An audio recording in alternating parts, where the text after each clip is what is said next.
think it's kedai to go back to really where today's daf started and where the last 2 weeks played themselves out, and that is to talk a little bit about a treifus-related sugya.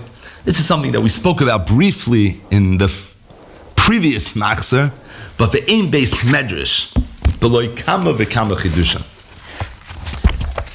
The Chacham Tzvi, in Shailas Teshuvas Chacham Tzvi, Siman Ayin Dalet, he brings a shaila that crossed his desk. Ma'isa beriva achas. There was a story with a young girl. Shapascha beten tarnegolus lohoitzi bnei me'er b'svas hashulchan. She was working in the kitchen together with her mother. This is old school. There's live animals flying all over the place. She opened up the stomach of a tarnegolus, and there was a cat that was on the bottom of the shulchan, was standing there, knowing that this riva is a little clumsy and something's going to fall to the ground, and whatever's going to fall, this chasul was ready to eat. Amra riva, and the riva said that as she was going through this tarnegolus,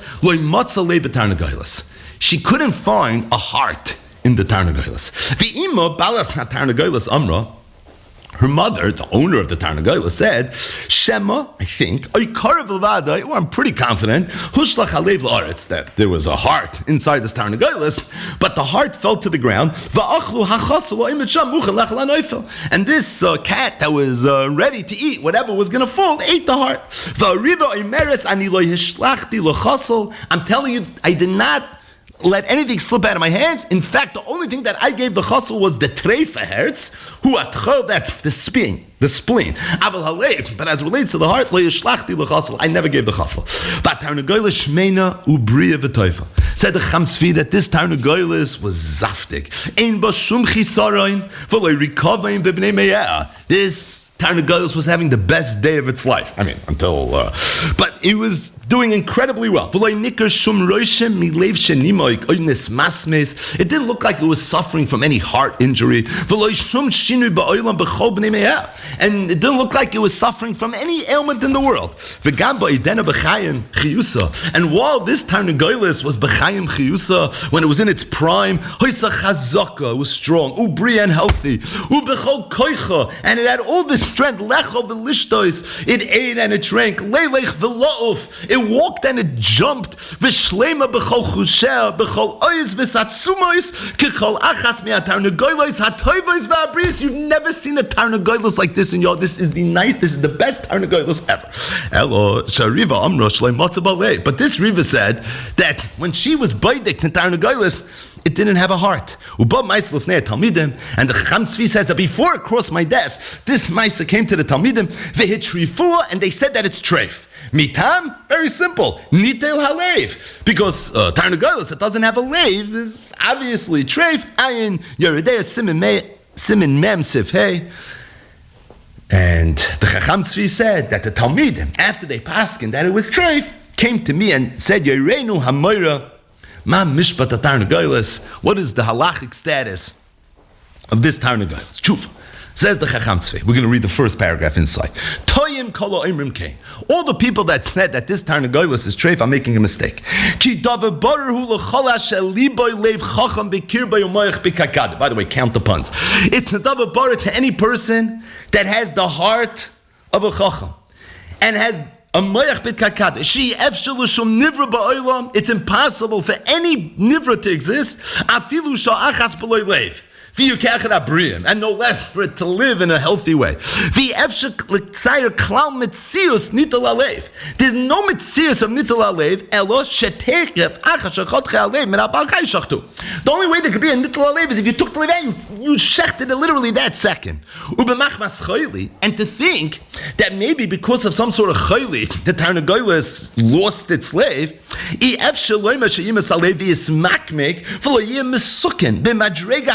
I mean, it's possible for a heart to disintegrate, said the Chacham Tzvi, but that would mean that the animal doesn't have a functional heart, which would mean it would look like it doesn't have a functional heart. Adarab shmeina ubriya v'toiva v'shlema b'chol chusheh ve'im b'shum roishim mismus hadava bara shaliba nafal b'psichas bitna v'achla chasol. It's inevitable that what must have happened is that there must have been a heart. The heart must have fallen to the ground. And this chasul, this cat that was sitting there, must have gotten a hold of it, and that's why nobody was able to find out, which, by the way, is what the mother said. She's pretty confident happened anyway. And says the Chacham Tzvi, even though this is something that's pretty obvious and doesn't require a raya. However,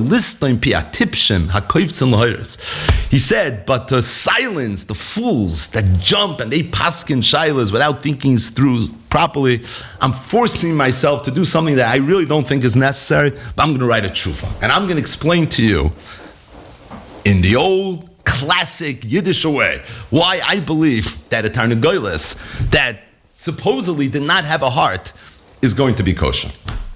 Says the Chacham Tzvi. The Rambam in Hilchos Shchita and Perek Yud, he goes through a whole bunch of lists of treifas, right? We went through the Mishnayos and we went through all the Gemaras, 18, 8, 70, all the different numbers that you find in the world of treifas. You have all the different Gemaras and the Fashid and the things that come out. The Rambam never mentions anywhere that in the event that an animal doesn't have a heart, the animal is going to be a treifa. And the Kesef Mishnah wonders out loud why that is the case. And Zok the Kesef Mishnah, I'm going to tell you the reason. The reason is because Eivarim, any aver that if an animal didn't have, it would be impossible for the animal to live even a sha'achas. Like Monon, the Rambam didn't feel it necessary to talk about. So says the Chacham Tzvi, it's a Mefurish Kesef Mishnah. The Kesef Mishnah is in Perek Yud, Halacha Tes and Hilchos Shchita. He says that the Rambam never mentioned clearly with Bak Tzener that the Nital Halev is going to be a problem, and the reason he says the Rambam never spoke it out was because it's not a davar that's shaykh b'mitzias. I mean that it's not a davar that's shaykh b'mitzias, so it's for that reason it's a Mefurish Kesef Mishnah. Exactly what I'm saying. Sagt the Chacham Tzvi, not only is it a Kesef Mishnah, it's also a Zohar HaKadosh. The Zohar HaKadosh is in Parshas Pinchas. The Zohar is talking about the Maila of Klal Yisrael versus all the Ummos. Says the Zohar HaKadosh, the Vadai, Anan Kriven LaMalka Ilah, Yatir Mikol Shar Amen. We're closer to HaKadosh Baruch Hu than all the other nations. Vadai Hachihu, the Yisrael Avadon Kuchaberichu, Liba the Chol Alma. Because when HaKadosh Baruch Hu created the world, He made Klal Yisrael into the heart of the world. V'hachi Inun Yisrael ben Shar Amin Kaliba ben Shaifin, and therefore our relationship to the other ummos is the same as the relationship of the heart of a person versus all the other evarim. And Kama de Shaifin lo Yachli Lameikum Ba'alma Afilu Riga Chada B'Laliba, and just like a person can't exist 1 second without a heart, Hachi Amin Kulu lo Yachli Lameikum Ba'alma B'La Yisrael. So too the nations of the world can't exist for 1 second without a Klal Yisrael. And then the Zohar HaKadosh goes further and he says that Yerushalayim is the heart of Eretz Yisrael. Eretz Yisrael is the heart of all the Medinos. But Al Kapanim says the Zohar HaKadosh that Klal Yisrael is the heart of the Ummos. L'may nafkamina kima the shayfin lo yachli l'meikum ba'ol ma'afilu riga chada b'lo liba. Just like it's impossible for a guf to survive 1 second without a heart, hachi amin kulu lo yachli l'meikum ba'ol b'lo Yisrael. So to all the nations of the world can't survive without Klal Yisrael. But the bottom line is said the Chacham Tzvi, it's a Mefurish Zohar HaKadosh in Parshas Pinchas that says that a person cannot exist 1 second without a heart. That was the mashal in that Zohar. The imshal was that the world can't exist without Klal Yisrael. But the mashal is what we need. And that is a person can't exist without a heart. And if a person can't exist without a heart, it's pashut. An animal can't exist without a heart. So that the whole concept that there was a Ternagolus that didn't have a lave, and therefore you want to go ahead and you want to make it into a treifa, it's ridiculous. It's silly. And it's something that's so posh, it can't be true. In fact, said the Chacham Tzvi, it's a Mefurish Zohar HaKadosh. Chacham Tzvi went further. The Chacham Tzvi said that even if you want to go so far as to say, maybe there's a mitzias of having a Ternagolus that doesn't have a lave. But in a situation like this, it's a davar poshut that you're going to go ahead and you're going to be mekel. Meaning you have two choices. You have one choice, you could say maybe this Ternagolus had no lave. And you're going to assume that a Ternagolus below lave is a treifa, which is a fair assumption. But at the same time, there's another possibility. Maybe it did have a lave.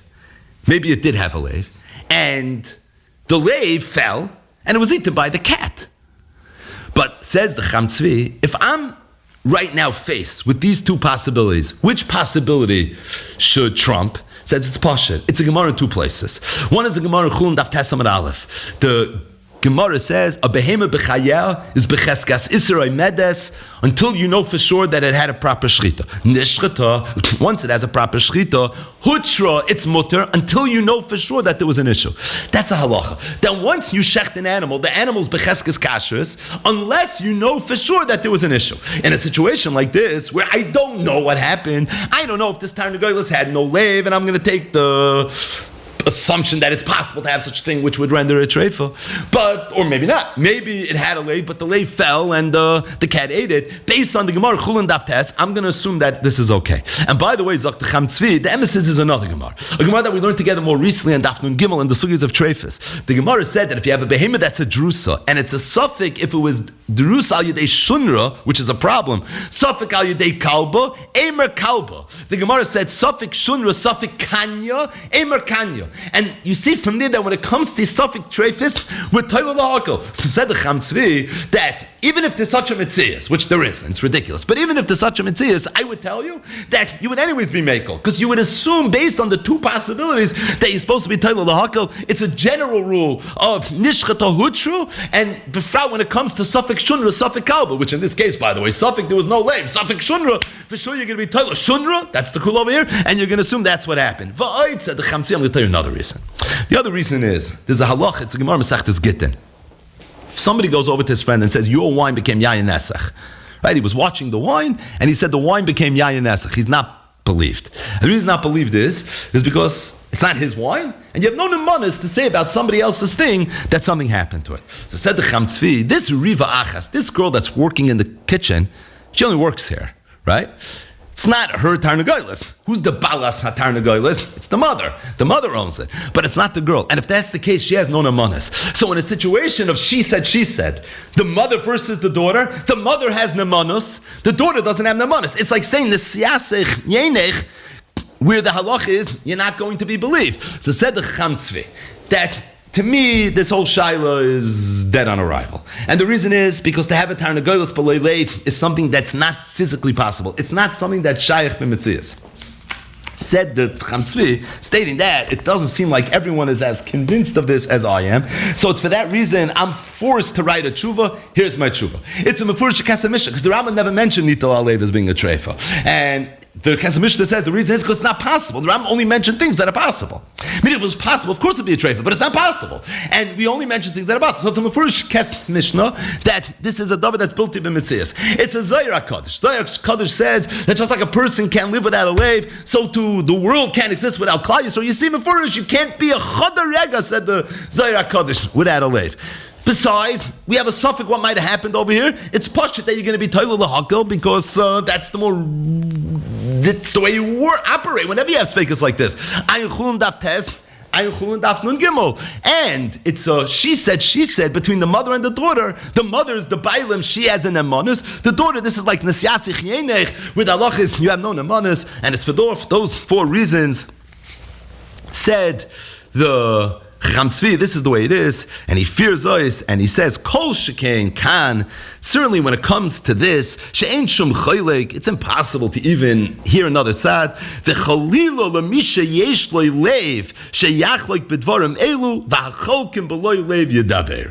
But either way, said the Cham Tzvi, it's a double poshit ad l'moed, this is the way it is.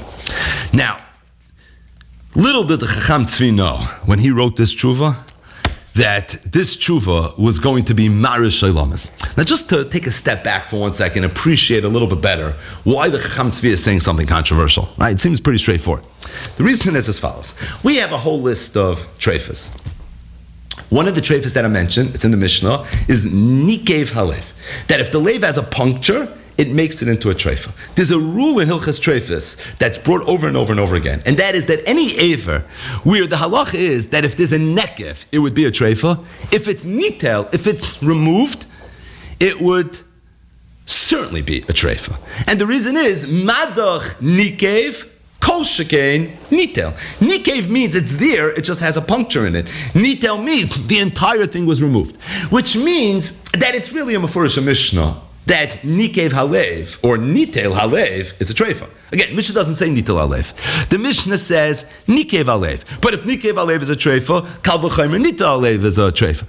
So that really means that based on the Mishnah, you would think Nitel Halev is a treifa. And it's brought down in Shulchan Aruch, Nikev Halev is treifa, and anytime Nikev is a treifa, Nitel is a treifa. So you sort of start where the Talmidim started, and that is that this is a treifa.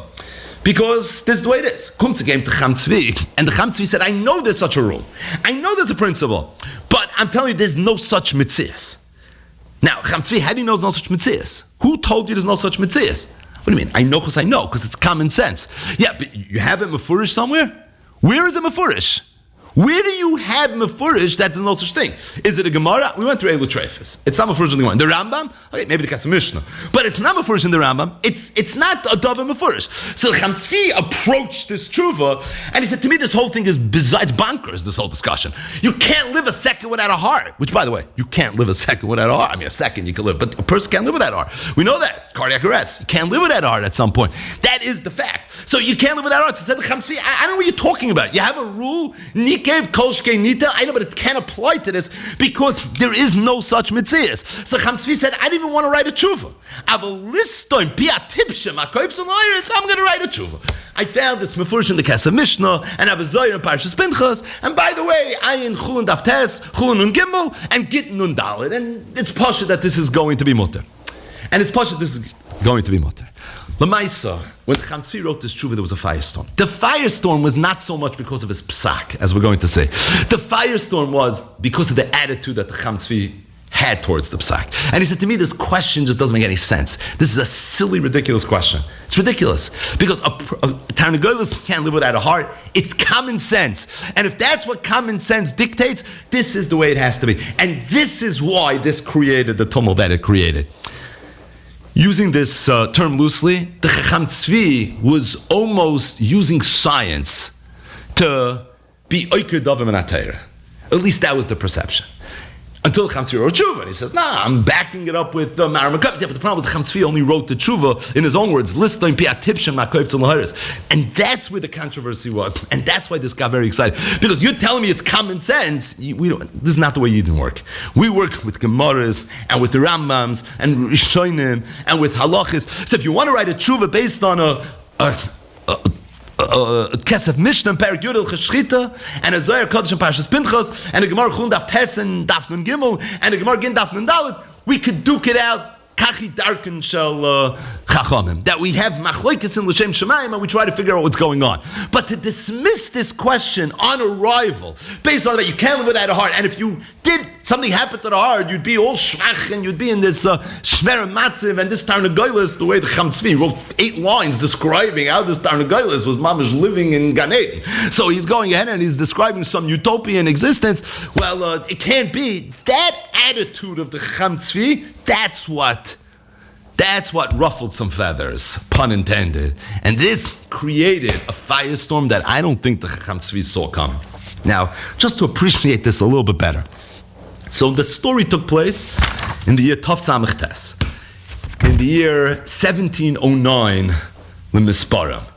At that time, the Chacham Tzvi was the chief rabbi of Hamburg, or for those that know, he was the chief rabbi of the triplet community. So the triplet community is known as Medinas Ehu, Aleph Hey Vav, which is a Rosh Tevis for Altona, Hamburg, and Wandsbek. Right? There were some very, very famous Rabbanim that were the Rav of the triplet community. At that time, the Chacham Tzvi was the chief rabbi. It's interesting, however, he had a partner. He was the co-chief rabbi. His partner was a Yid by the name of Moshe Rattenberg. The background is, the previous chief rabbi of the triplet community was a Yid by the name of Rav Meshulam Merlis Neimark. He was the Chacham Tzvi Shver. He had been the Gaivid of this very prominent city, and when he passed away, there was a whole tumult who should become the next Rav. A lot of people thought the Chacham Tzvi. He definitely had the credentials, and he was also Chasna de Beinasiyah. There was a certain chazaka that his family had. That was the previous Rav, so to the extent that he's Mamal Mokum Avoisav B'Torah B'Yerushalayim, which he obviously was, so it made a lot of sense that he shouldn't be the next rabbi. But to a lot of people that didn't want the Chacham Tzvi, and they preferred this Yid Ramosha Miratenberg, and they ended up with some sort of pshara where they said, you're going to be the Rav for 6 months, and you're going to be the Rav for 6 months. It was during this period, when the Chacham Tzvi is the Rav for 6 months, that he goes ahead and he writes this tshuva. And it created a firestorm, primarily amongst the people in the city that had not wanted him to be the Rav in the first place. Uberoisham his shutif, this Yid Ramosha Miratenberg. And he writes a tshuva. We actually have this tshuva, it survived. And he writes to the Chacham Tzvi, and he's very angry at the Chacham Tzvi's approach to this whole thing.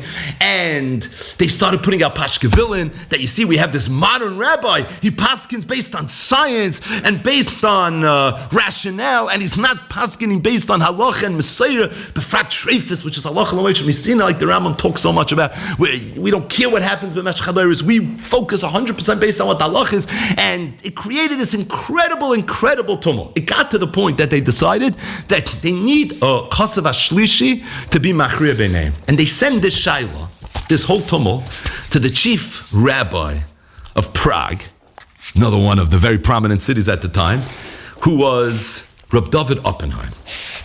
And Reb David Oppenheim sits down and he pens a tshuva, refers to it as a kuntris, where he's addressing the shaila that took place with regards to this Tarnagolus Balilev, with the Chacham Tzvi paskin very strongly the way he paskin. Now this kuntris, this tshuva that was written by Reb David Oppenheim, is printed in the tshuvas of Reb David Oppenheim.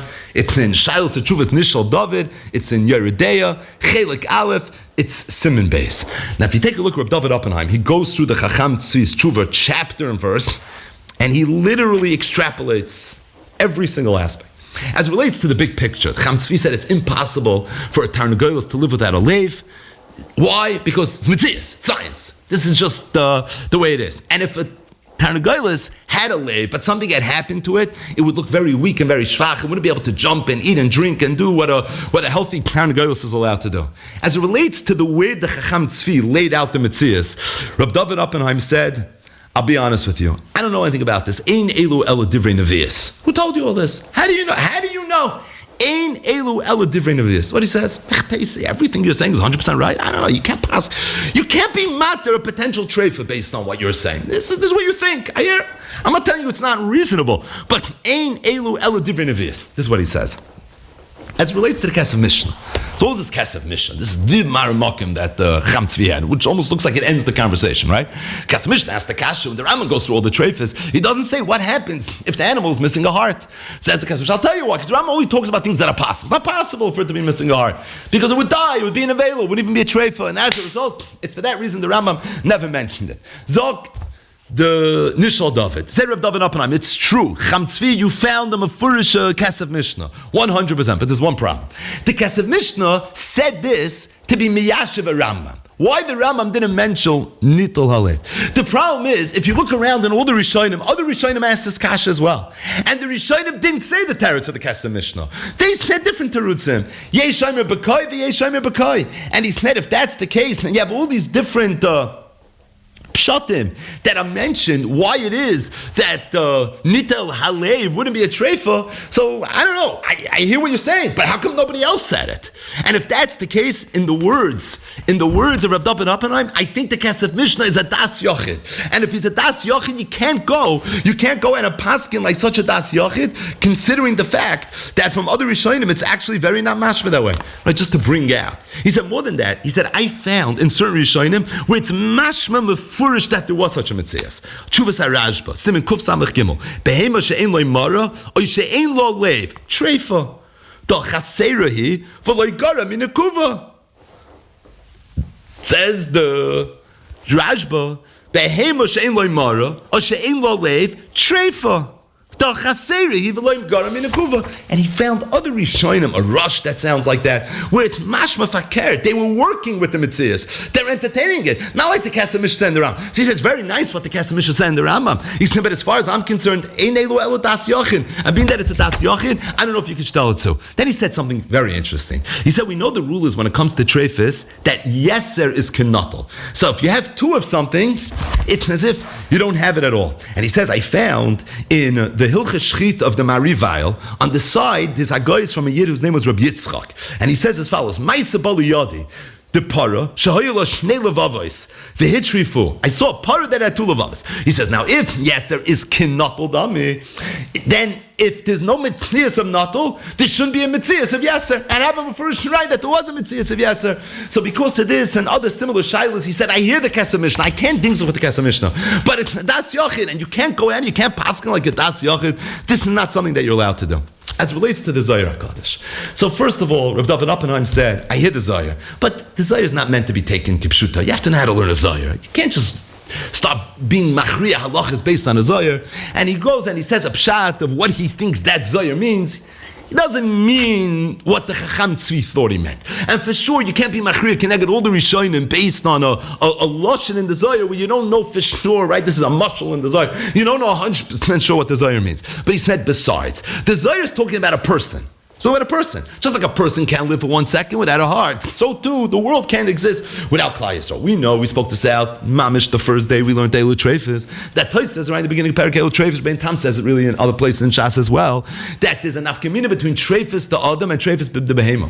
And just because something is a Treifa by Behema doesn't necessarily mean it's a Treifa by Adam, because Adam is like Mazlub of a Kamadaf base, and therefore you can't tell too. So he says, besides, you found a Zohar HaKadosh that's discussing Treifis the Adam. Just because it's discussing Treifis Ba'adam, Mehechatesi, that's the way it would be by a Behema as well. So Rav David Oppenheim writes this letter and he says, I disagree, the Kesef Mishnah is a Das Yachid, the Zohar HaKadosh, you have to know how to learn the Zohar, and besides, it's Adam, it's not Behema, and for that we have Rabbeinu Tam at the beginning of Perek Eilu Treifis. I don't think it's a Tzushtal.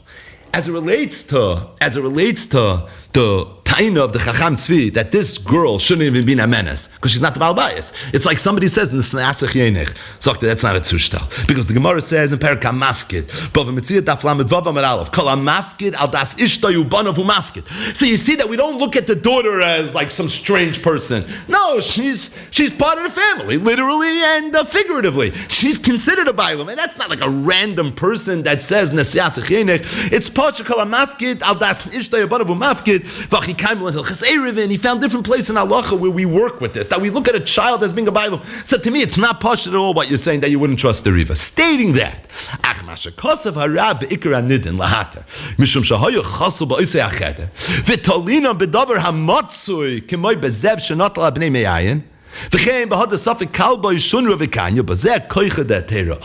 there already I agree. So Rav David Oppenheim said, I agree with the psak of the Chacham Tzvi, but I'm going to tell you what I don't agree with. I don't agree with his divrei nevius that it's impossible for a Ternagolus to live without a lave, and if something happened to the lave, it would look so deathly ill and wouldn't be able to operate and function the way a healthy Ternagolus can function. I don't know where you got that from.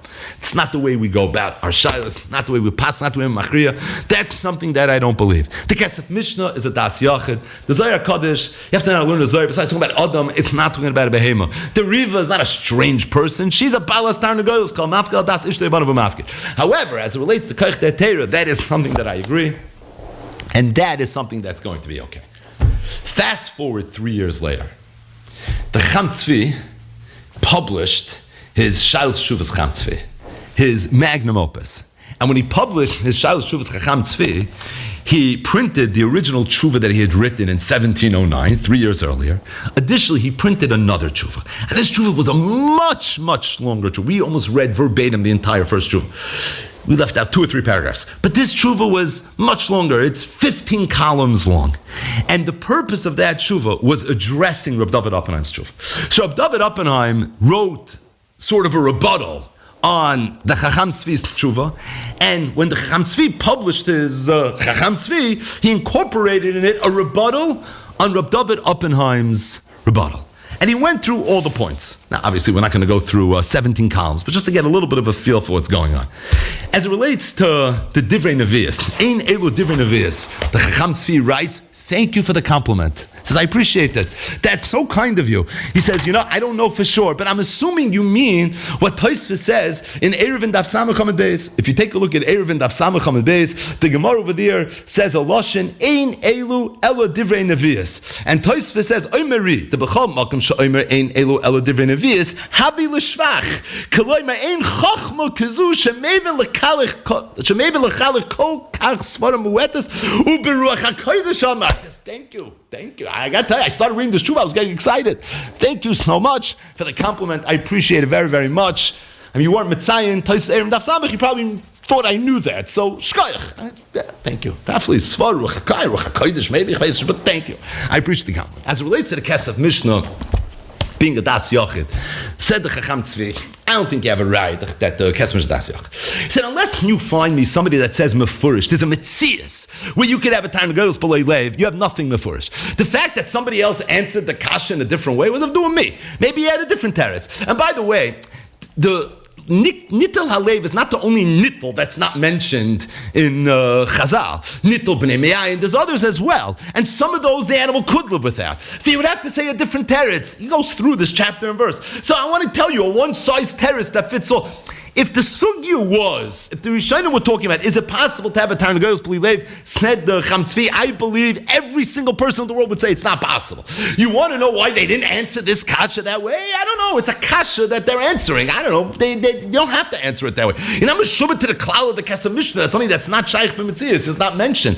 That's something the Kesef Mishnah said as a mahalach to answer the Rambam. It's not, however, muchaf from the fact that the other Rishonim didn't say that they would disagree with the whole premise and the whole mitzvahs. And besides, could be they just had a teretz that answered more questions, and that's why they preferred to go in that other direction. He said, "You're telling me yeser is kenotl dami?" He said, "Yeser kenotl dami doesn't mean b'mitzias." And here he says something interesting. He says that I was myrich already in this, and by the way, in this tshuva itself, he has half the truth is on this topic. Where anytime you say something is like that, right, with a kaf adimyan, doesn't mean it's mamish like that. This is the Ki'ilu, right? Is Ki'ilu literally the Ki'ilu? By the way, it's interesting because the Maramakim on the whole Ki'ilu Shaila, there's a few, but one of the Maramakim is the Chacham Tzvi's tshuva regarding the Goylam, which, these two are in the conversation of the two most famous tshuvas of the Chacham Tzvi. But either way, there he's talking about Ki'ilu, he's talking about the kaf adimyan. It's funny how they both feature prominently in both tshuvas. But the bottom line is, he said this, it's just like a kaf adimyan, but one is shayach b'mitzias. Why can't you have two hearts? Two other Abba, you're really pumping. As opposed to, if you don't have any heart, well, then you have an issue, right? Then you're not pumping at all. So he said that whole, from a Mitzvah standpoint, the Kaf HaDimyon is not something that faces me. He says, it relates to the Zohar. You're telling me that Zohar, you have to know how to learn the Zohar. The Zohar is not meant to be taken literally. The Chacham Tzvi goes on and he lectures Rav David Oppenheim. He literally lectures in this tshuva exactly what Pshuta Shal Mikra means, right? Listen to one line. Umasha bikesh lahoitzi divrei hazayir habrurim b'derech mashal u'malitza kvar hoyrunu abiseinu v'rabiseinu aktoishim shein lahoitzi shum davar midivrei Torah mipshutai afilu b'Torah shebiksav hastumim v'chsumim ka'amram zal ein mikra yoytze midei pshutai v'kama chor l'avin shal Yisrael harashba b'tshuva ala moitziyim mikrois midei mipshutai Mipshutam ad ki yotza haketzem elefanav lahakoisam ad chorma v'loy b'divrei hamitzvah yisaydes ha-Torah levad ela b'chol ha-Torah kula kiloi nitna Torah dvar el l'sheyurim v'zeh yisoid kol ha-Torah v'kol ha-negim kula. This is the yisoid of Torah and Nevi'im. You cannot just go ahead and be moitzi dvarim b'dei pshutam, right? This is Sida Chumash. But you can't just go ahead and be moitzi pshutam. Then he says there are times you could, and he quotes from the Ralbag and Reb Sadia Goyen in his Sefer Amunas. But Al Kapanim Ayin Sham, it's fascinating what's going on over there. But he says not to be moitzi b'dei pshutam. That's not to be allowed to do. He said, Reb David Oppenheim, you said I'm telling to the Zohar that's talking about the lave in a person. What does that have to do with the lave of a behemoth? Didn't Rabbeinu Tam say there's a chilik? Zok the Chacham Tzvi, Rabbeinu Tam said there's a chilik. You know what he said? If something's a treifa by behemoth, it doesn't mean it's treifa by Adam, because Adam is mazla. But if something's a treifa by Adam, certainly it's going to be a treifa. Certainly it's going to be a treifa when it comes to behemoth. As it relates to the daughter of the mother, whether she's considered a balas tarnagolus or not. So what Reb David Oppenheim say? Reb David Oppenheim said that it's a gemara bava mitzvah kol mafkid al das ishtay banav mafkid. Said the Chamsi that's a svara in Hilchas Pikadon. When I give you something to watch, I know your child might watch it also, because sometimes you need an extra hand and someone's going to help you. But it doesn't mean they're a bailin, they have a biyoda, they have a migu. As it relates to the sugi of nesiyas nechyenech, either way, the Chacham Tzvi wrote a long rebuttal on the rebuttal of the Nishal David. Doesn't end there. That year, 1712, when the Chacham Tzvi was printed, so you know where this is going, Reb David Oppenheim got a hold of the Chacham Tzvi. Now, if you know anything about Reb David Oppenheim, you have to know this, right? He was the Rav in Prague before the Night of Yehuda, but he's also very, very famous because he had the largest library in Europe. He was a Osher Muflik. He was a modern-day example of Torah v'Gedula b'makam echad, and he invested tremendously in the library. He had Kisveyat, he had Svarim, he had access to things that nobody in the world had. There's books that have been written on the library of Reb David Oppenheim. Most of it, I think, survived. It's in museums around the world. But the bottom line, libraries, we have today, I think, a good chunk of it. But the bottom line is, Reb David Oppenheim's library was very famous, and he was a big Svarim collector, and obviously the Chacham Tzvi's Sefer was something he had, and he looks at the Chacham Tzvi's tshuva and his response. Now, Chacham Tzvi doesn't mention Reb David Oppenheim, but Reb David Oppenheim knew exactly what he was referring to, and he sat down, and he writes a rebuttal on the rebuttal, right? I think that's what we're holding now. And he goes ahead and he writes another tshuva. This tshuva is printed in Shail's Tshuva's Nishal David Chela Gimel. There's a third volume. It's printed in Shail's Tshuva's Chela Gimel. It's in Simin Gimel. And this is pages long. This is an Arichas Gedoyla. The first one was a little long. This one is very, very, very, very long. But I'll just tell you one postscript that he writes. He says as follows. We had this whole debate happen a couple of years ago, right? It happened in 1709. Now it's already 1713 by the time he gets it. It's Tov Ayin Gimel. And he says, when I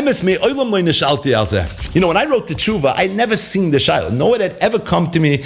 I checked the Ternagolus. There's no heart in the Ternagolus. Is it a treifa or is it not a treifa? However, Kasha Kosafti, Bishnas Tov Ayin Gimel.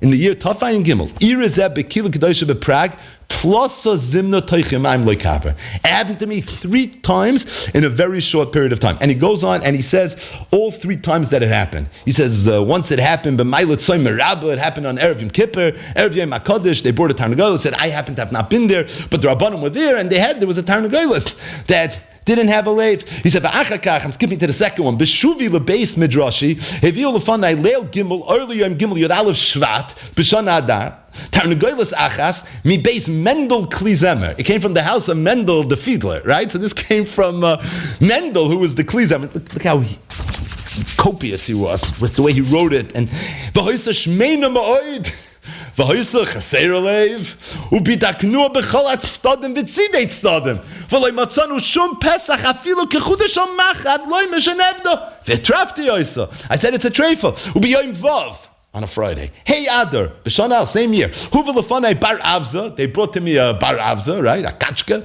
Mi beis Rav Moshe ben Rav Her Sheftlin, who also lived in Prague. V'hoisa shmeina ma'oid ma'oid. Now I don't know the difference between the Tarnagolos that shmeina ma'oid and shmeina ma'oid ma'oid. V'loi nimtza b'toich alei. V'tzivisi lehevi k'tei me'ayim lefanai. V'gam sham loi nimtza. Ubadakti b'drishois u'b'chakirois at sheyodim agas ulai mishagahu. Im siluk yodeo yodayim. B'kitza I couldn't find. V'trafti oisa and listen to what I said. All the years that I've been a rabbi, I have this incredible that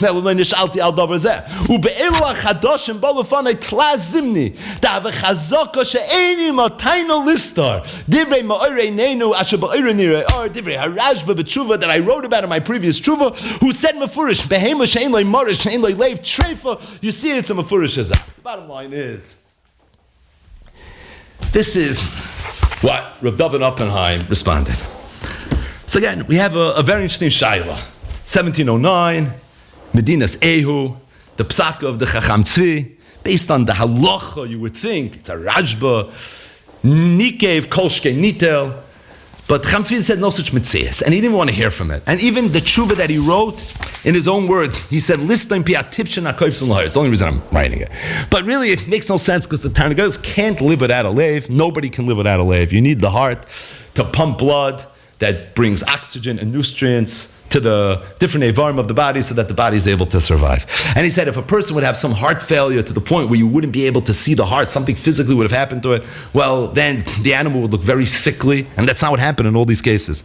And based on that, the Chacham Tzvi said that this is for sure going to be an issue. It created a firestorm because it felt a little bit like science over halacha. Felt like the Chacham Tzvi was being a little too rational and a little not sensitive enough to what you would think should be the outcome if you look at the Shulchan. And even though the Chacham Tzvi backed it up with a tshuva, but that wasn't even the point. That wasn't even the point.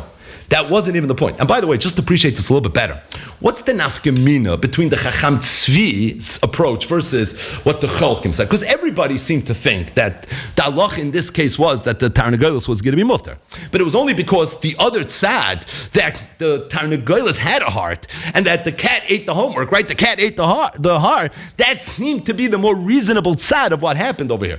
But in the cases of Rav David Oppenheim, his 3 stories where there was no other tzad, there was no cat, there was nothing else that you could say. In those cases, that's where Chapanaf community would be treifa. Right? So as much as nobody's fighting with the Chamsis Psak, because everybody agrees, Chulin Daftes, Chulin und Gimel, maybe even Gittin und Daf, but say that's in mitigating factors in that story. But what would be in a regular case? What would be in a case where you don't have those mitigating factors? That's where they came out guns blazing. It's not the Chacham Tzvi's case, but it is a huge nafkamina halacha. And besides, the tumul is not the halacha, it's what underlies the halacha. It's starting to, face science and say, 1 second, you have to be a little bit rational. There's no such mitzias, and if there's no such mitzias, that should impact the halacha. But there's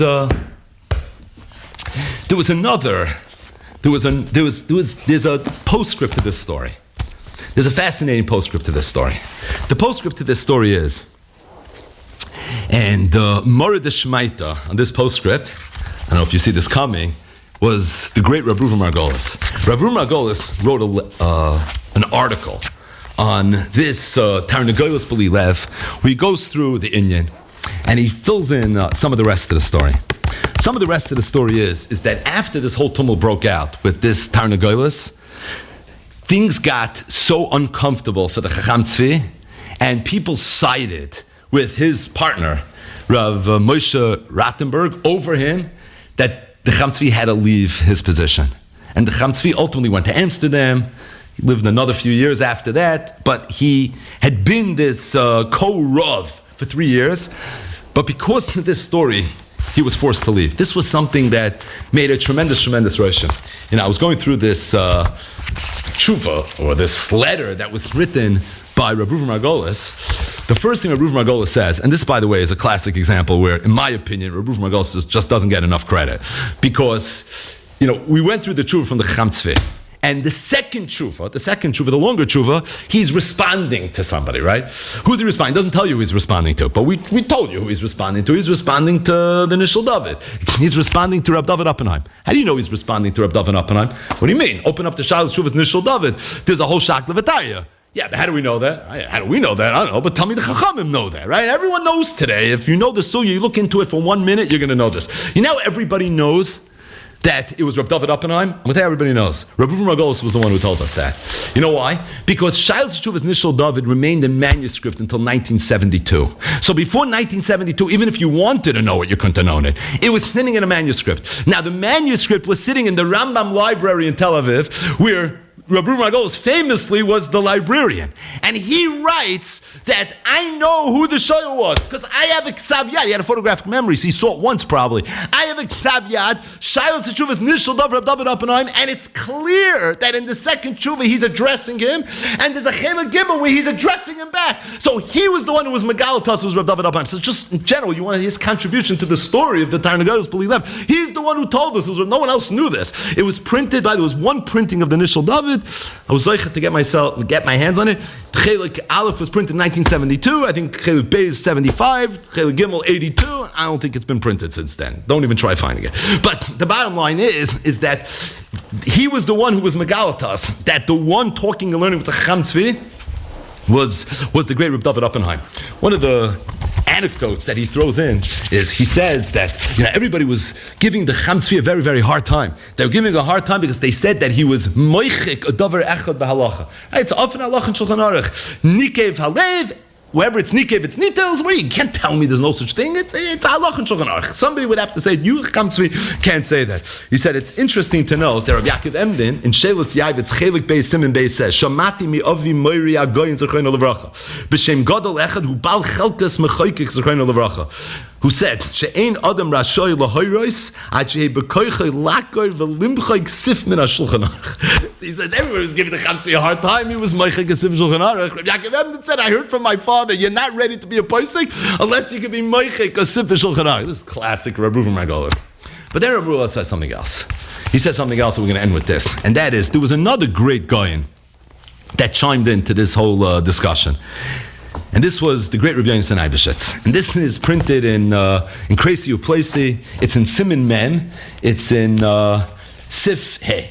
Rabbi Yonasan over there brings this tshuva from the great Goyen, Reb Tzvi Ashkenazi. And he says that he went through the tshuva. And he says, quote, V'lo yochlu adas b'nei Yisrael l'shtoisam ki morim heim. He said, I couldn't drink this tshuva because it was maror. In fact, he said, Dvar of tchilosai masak. It started off good.